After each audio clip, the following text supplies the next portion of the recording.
Adom TV Fufuo party no orobado zan na mijizi party aya crowd de enye na babo shabom na yetum na ya jihene nwa ye seth match no Independence Day na so no oyeda yeson ye hiem o wa day na ye enjoy ye no ho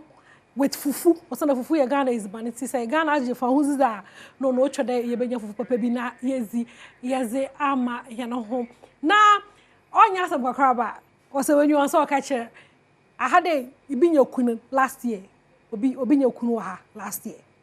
mama etirefie eyedan omazana for ho bebeji mu zunzunzan o ahade na one of the vendors fufu stand kra obiara twa papa eye beka hye itezi no ose beka hye mazeba maka sema okirema bra na baka wano fakakra baka wano na wara ebo de enye fufu bia no efufu ebo de enye nkwan biara no ye nkwan nti no double vendor no oye mam special vendor this year no menyu da no do zanzanzan na this year no beka hwe e joint a odu honom a e baba na line nkwofa ye honom no nyimpar wato santan wokita wana ye wa war chende obotum na wenye fufu papa bi na wezi minyo ka say oya be ma nkwan all men afa beka hwe yes, good morning who ya emi adun hu ye pa sure oh bibia daisy you okay because you pere hu dey fit yeah strong you say remember yeah strong hurumam you be massive to be watch say beka hwe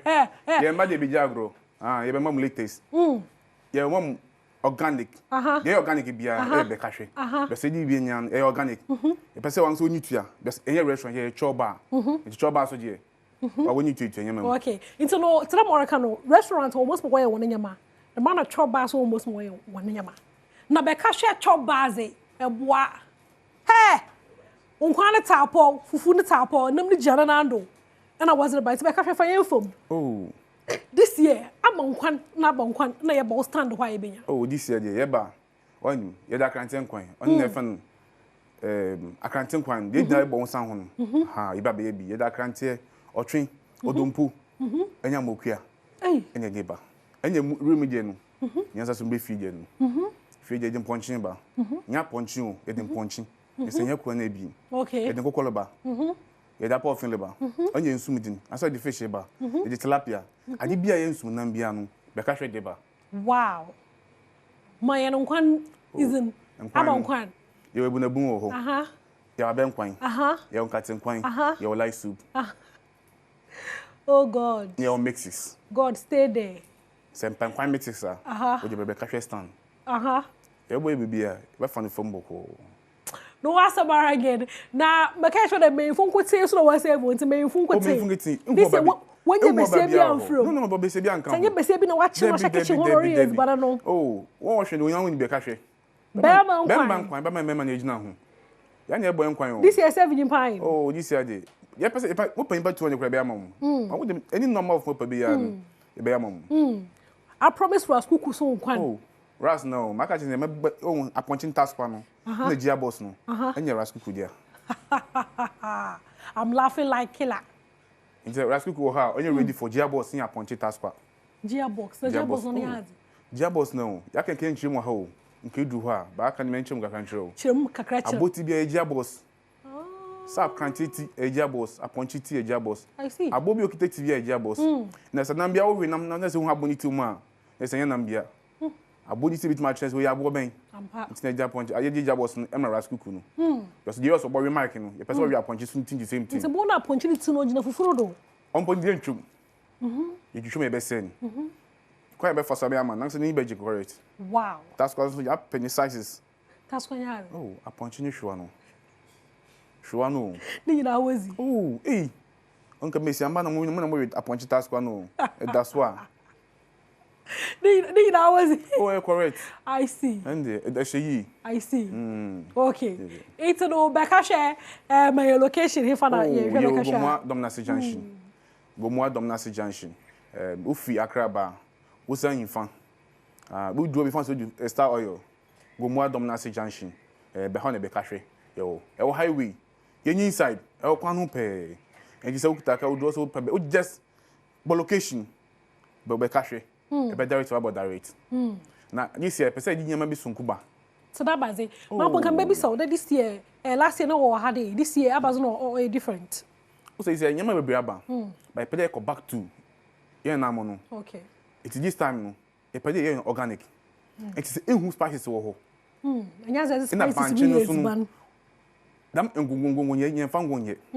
nti ye the mango ye be say yare okay ye ba be say yare nti ye the mango dua no na e ba nwa banche no as a mango dua bogu banche no do you know e be go ase na phone nti start be ko fom wow say we the producer then e push no e chi easy zero na ri yo hu adru dem na you dey busy na for your back for your banko busy na yo hu adru nti be ka hwe ye ho ma won ye pe won say ba be ka hwe wi a okay that dance am e it's the man away or hono so one restaurant also the same thing to bo homo a bo se be manage na so eti honye nka sa tena se o u gina so won sa hwe de ope okay dem na be ka hwe nice be ka hwe oh che o tena hwe kwan me bo ba mama na dem no number no e bia na yere ka se obi opado bo hu gidi bo number na man be ka hwe odom na se junction number 0248 882552 0248 882552 and I know I could say 0240 0240 47 031 okay 0240 47 031 Bekashe okay tilapia soup no so oh yeah bon kwan tilapia pepper un put this tilapia yeah girl yeah fresh one ho no say potato to na ho no ho also you be ho steam ho kakra yeah ba ginger na kekedro no ahihye mama kama ntesa so kakoso be boss standby ha nteno no asamara again but as papa oh ho no beka hwe ojana na do ye papa Fufuo party ni mu nteno awu biara I enjoy days bande biara good news or ba biom nteno may you hu film bra na ye enjoy ye Fufuo party fufu no ye tweno ha na ye tweno ha tweno mo ha na ye tweno ha stance no doso be bezizi peche ihia hwize ihia nyinara e ye wise why wanna ba na etum na aba bezizi na menyoro ka say nsroma season final no bado oye kwesi dey na mo framan hey last weekend enyi jebi pa o kaji no akoso mo na yasa kakra bo zo ka ye ohonu nyina no ma abo ne bede ma cheche mo fon so mo kakra sa na ma soro do akonti me ye hwe nsroma mo framan no ho na nyu agya wo kaje owo akoso mbo na embrace sia